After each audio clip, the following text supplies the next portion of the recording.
If you want to disable two-factor authentication on Facebook, follow these straightforward steps to ensure your account settings are updated.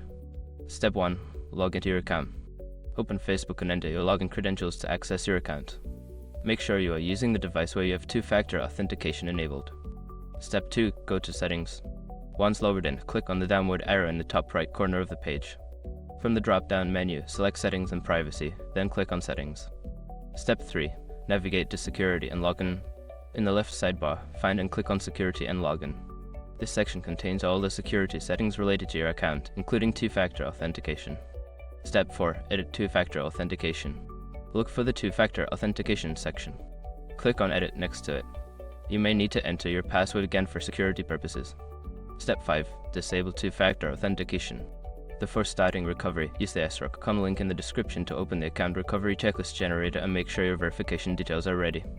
Once you have completed these steps, two-factor authentication will be disabled on your Facebook account. Always remember to keep your account secure with strong passwords and other security measures.